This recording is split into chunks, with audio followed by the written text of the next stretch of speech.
대한민국 군대들 지금까지 뭐 했노, 이게. 나도 군대 갔다 왔고, 예비군 훈련까지 다 받았는데, 심심하면 사람한테 세금 내라 하고 불러다가 뺑뺑이 돌리고 훈련시키고 했는데, 그 위에 사람들은 뭐 했어? 작전 통제권 자기들 나라, 자기 군대, 작전 통제도 한 게 제대로 할 수 없는 군대를 만들어 놔놓고, 나 국방장관이요. 나 참모총장이요. 그렇게 별들 달고 그드럭거리고 말았다는 얘기입니까? 그래서 작동권 회수하면 안 된다고 줄줄이 모여가가지고 성명 내고, 자기들의 직무유기 아닙니까?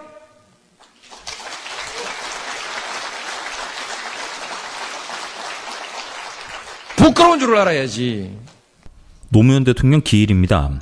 경남 김해시 진영읍 봉화마을 9주기 공식 추도식이 열렸는데요. 어쩌면 가짜뉴스의 최대 피해자, 지켜주지 못했습니다. 죄송합니다. 오늘 민소.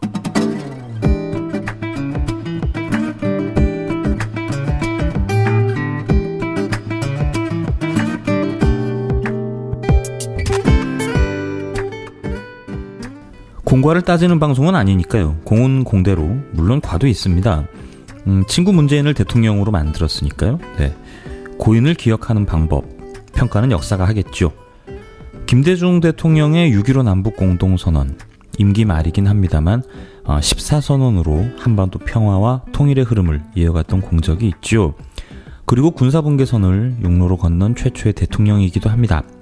이런 과정들이 있으니까요. 한반도 평화에 대한 흐름이 급물살을 타고 있는 것이죠. 잃어버린 10년, 이명박 박근혜 시절 그 암흑기를 견뎌내신 모든 촛불 시민 여러분들께 다시 한번 감사 인사를 드립니다. 오늘 민소 출발할게요.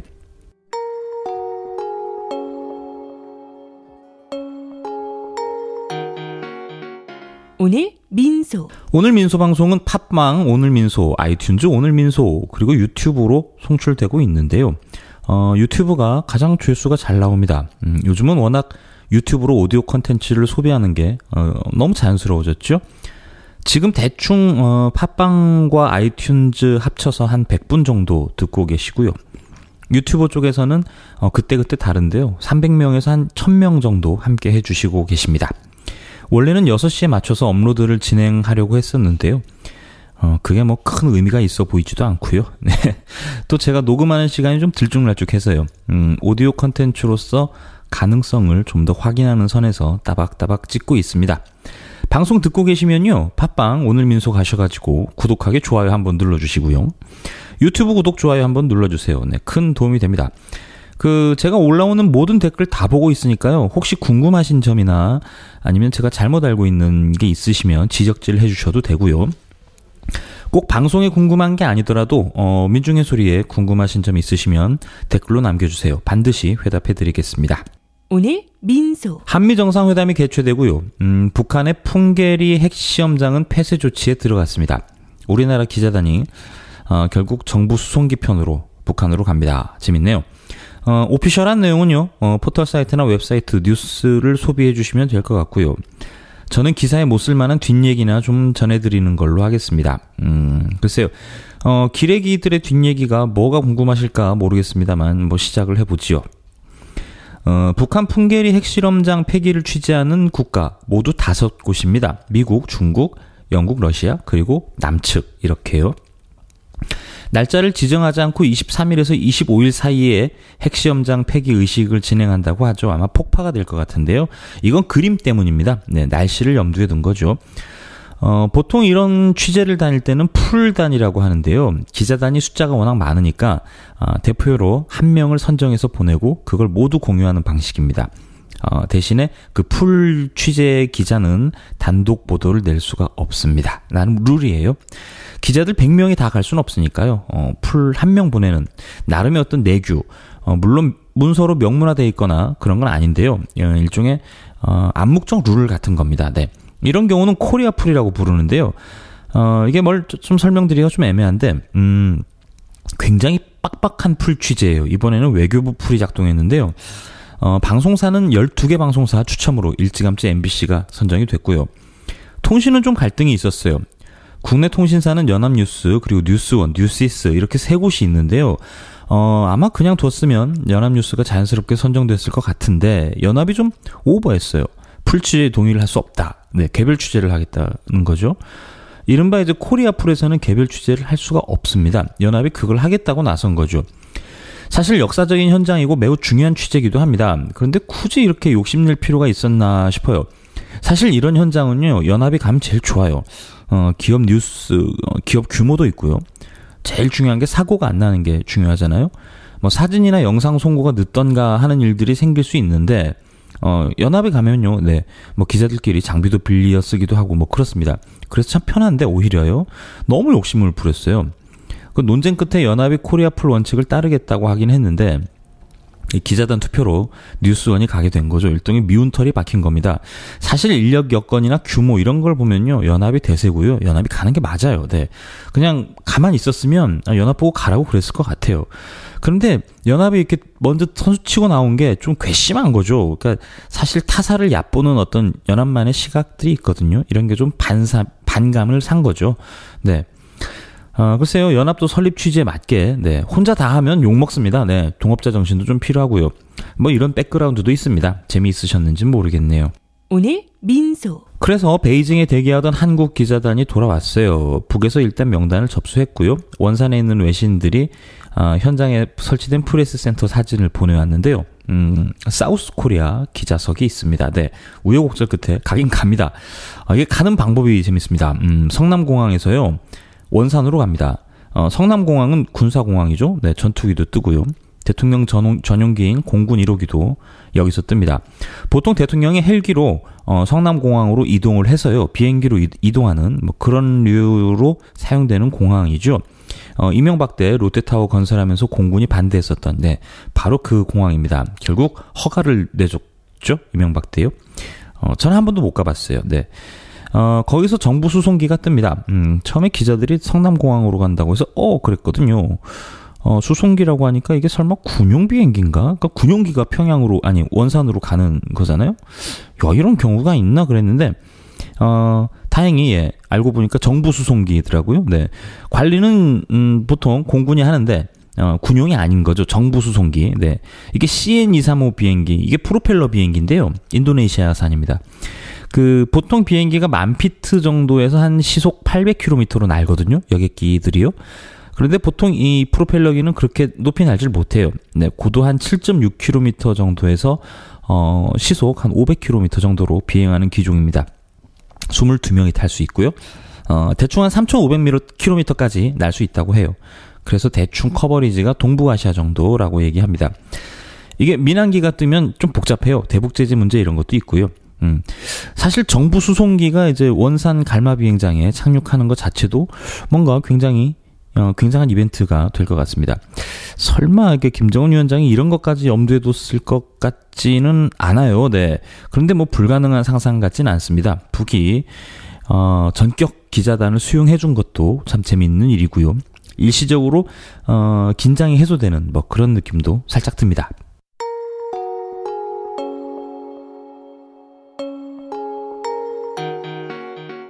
오늘 민소.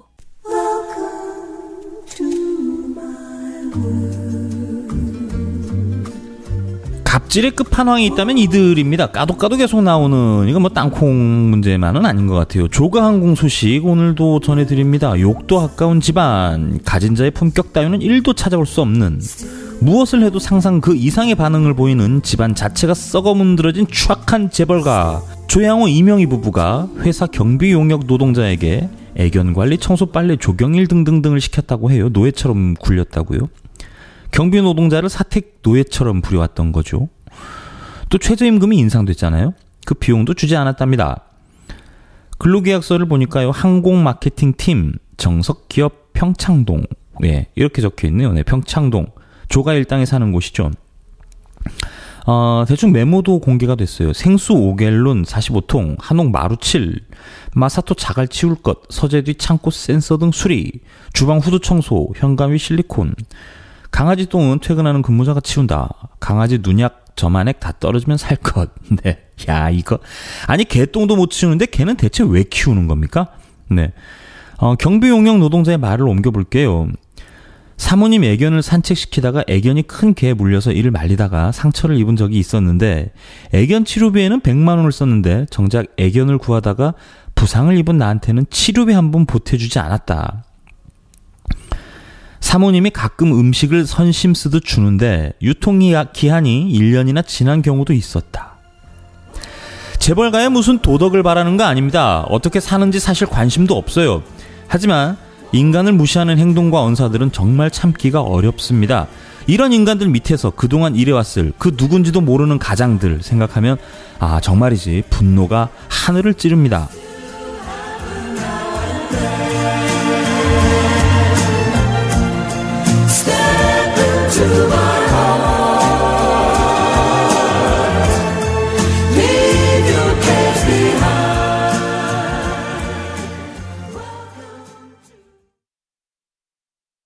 오늘 민소. 오늘은 칸이라고요. 네, 윤학킴이라는 친구와 전민주라는 애가 듀엣 그룹 칸으로 데뷔했는데요. 재데뷔라고 해요. 전에 한 차례 데뷔했었는데 잘 안 돼서 말이죠. 아마 이 중에 한 번은 들어보셨을 겁니다. 슈퍼스타 K, 언프리티 랩스타, 더 유닛 K-팝 스타 등등등이요. 네, 숱한 오디션 프로그램에 등장했던 친구들이에요. 정말 정글 같은 시간을 견뎌온 친구들이 어렵게 또 재데뷔를 합니다. 참 짠내나는 그룹.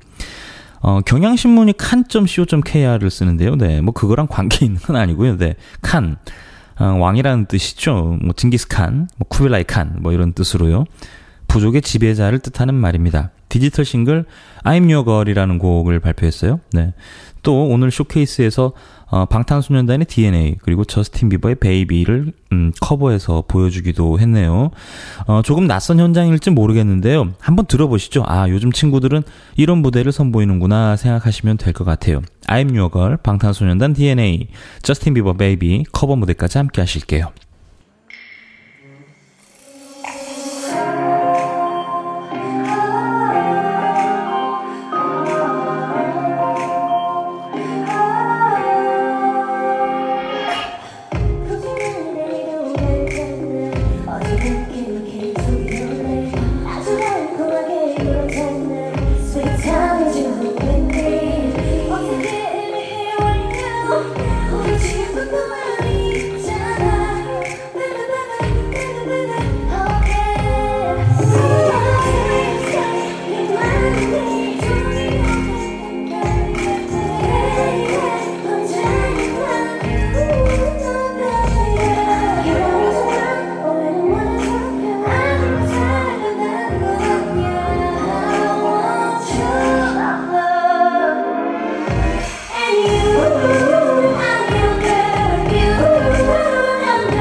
스타일로. 예. 오.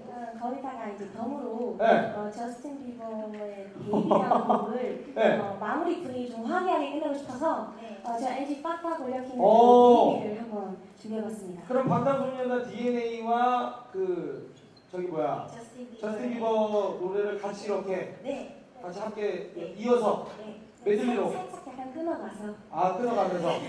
알겠습니다. 굉장히 기대가 되는데 그러면은 지금 어떻게 바로 한번 갈 수 있을까요? 네. 여러분 요거는 뭐 미리 영상 올리셔도 상관없는 거기 때문에 혹시나 올리실 생각 있으신 분들은 요 영상은 뭐 찍으셨다가 올리셔도 상관이 없다는 거 말씀을 좀 드리도록 하겠습니다. 네. 일단은 지금 설명한 것처럼 방탄소년단의 DNA, 저스틴 비버의 베이비를 두 사람이 연이어서 지금 여러분들 앞에서 또 준비를 했다고 하는데요. 자, 기대가 됩니다. 이 칸만의 스타일로 지금 어떻게 녹여냈을지 굉장히 또 기대가 됩니다. 기타까지 지금, 기타하고 지금 여러 가지 악기, 탬버린, 네. 준비됐나요? 네. 가시죠.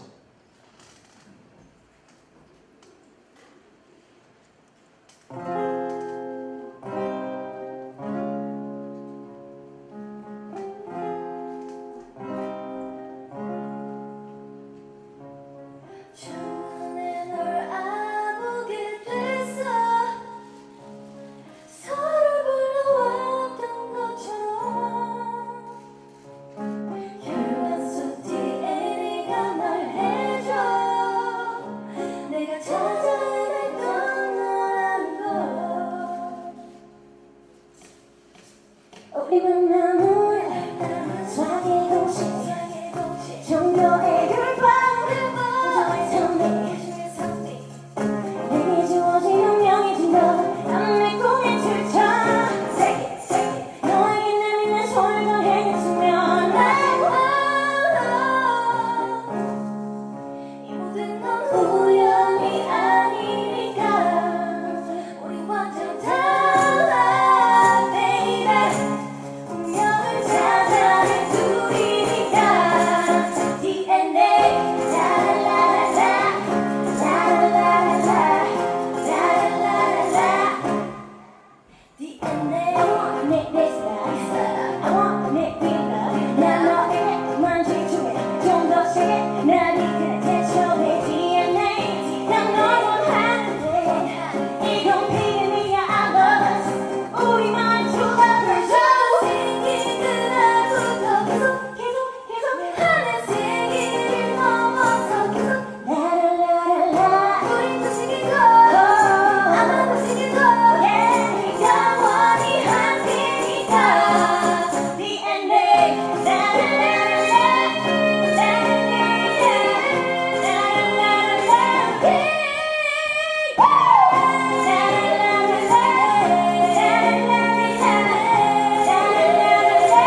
야!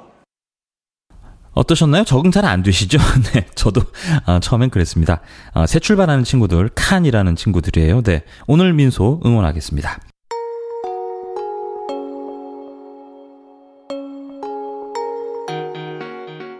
오늘 민소. 쇼티 꼬꼬마들. 오늘은 디지털 포렌식을 만들었습니다. 그게 궁금했나봐요.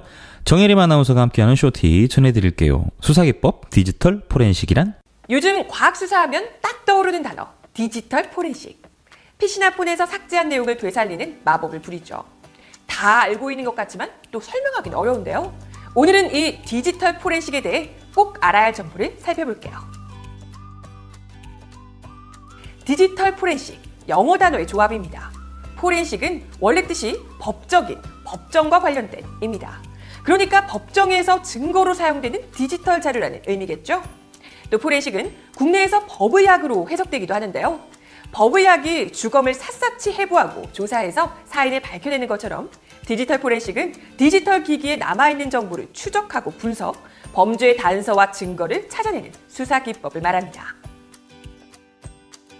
기업 비리가 터졌습니다.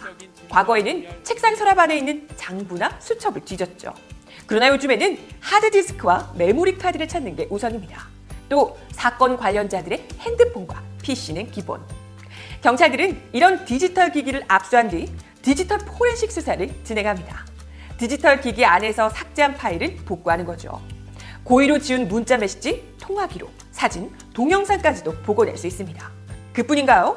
이메일 송수신 내용을 수집하고 메신저나 SNS로 주고받은 파일의 경로도 파악하죠. 이게 어떻게 가능하냐고요? 우선 디지털 기록 매체에 복원 프로그램을 깝니다. 그리고 암호 보안을 해제한 뒤 메타데이터를 통해 사용자가 주고받은 정보를 추적합니다. 컴퓨터를 포맷하고 제 아무리 정보를 없애고 숨겨도 디지털 포렌식을 이용하면 꼭꼭 숨은 디지털 증거를 찾아낼 수 있습니다. 이렇게 증거를 찾아내면 끝? 아니죠. 포렌식이란 단어에는 법정의 의미가 포함되어 있잖아요. 그래서 분석한 디지털 데이터가 범죄를 입증할 수 있는지 누구나 알 수 있도록 쉽게 정리하는 것까지 포함됩니다. 우리나라에서 디지털 포렌식이 처음 등장한 시기는 사이버 수사대가 생겨난 2000년 무렵입니다. 그리고 2008년. 검찰은 국가 디지털 포렌식 센터를 세우고 본격적으로 디지털 포렌식을 적극 활용하기 시작했습니다. 특히 스마트폰이 현대인의 필수품이 되면서 더더욱 주목받고 있죠.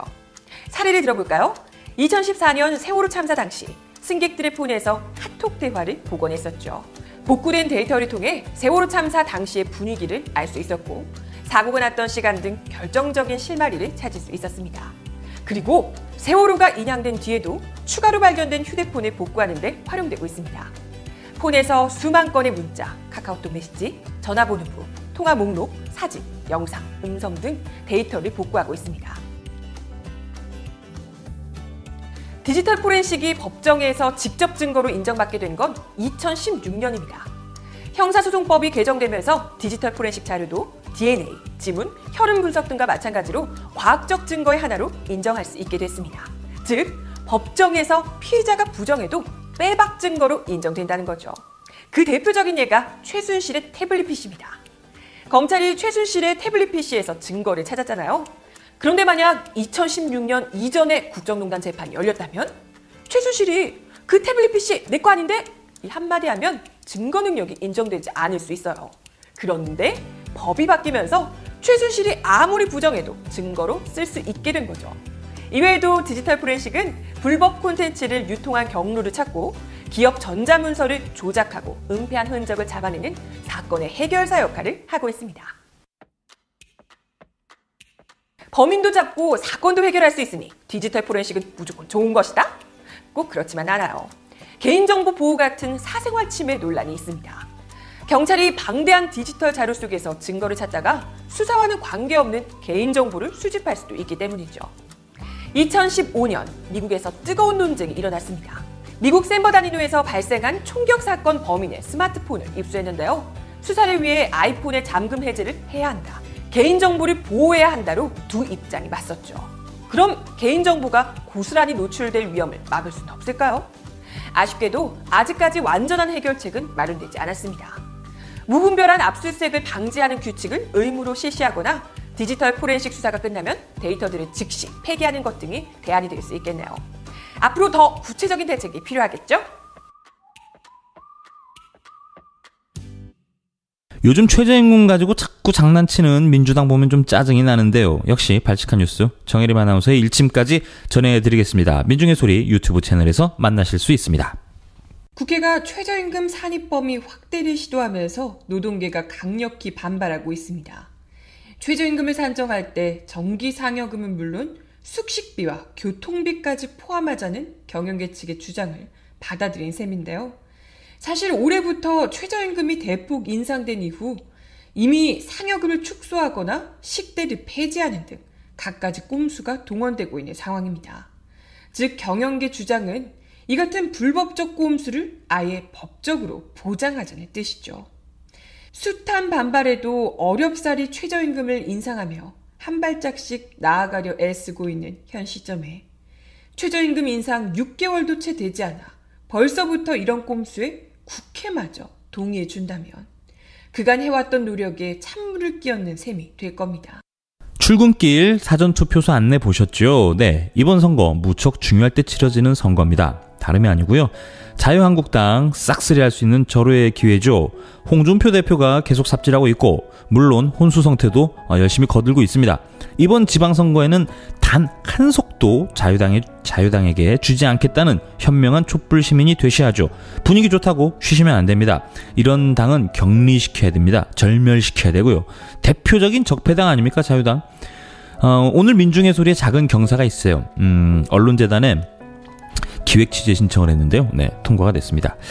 이른바 갑질인데요. 직장 내 괴롭힘, 기로에 선 사람들이라는 제목으로 인터랙티브 취재 신청을 냈는데요. 뭐 비용은 그렇게 크진 않습니다. 한 1,700만 원 정도요. 네. 통과됐다는 게 의미가 있죠. 여태 10년 넘게 매번 미끄러졌거든요. 언론재단도 정권에 따라서 보수 언론 몰아주기를 합니다. 네, 이제 정상화됐다고 보시면 되겠죠. 오늘 민소 여기까지 하겠습니다. 저는 연예팀 현석훈 기자였고요. 내일 뵙겠습니다. 고맙습니다.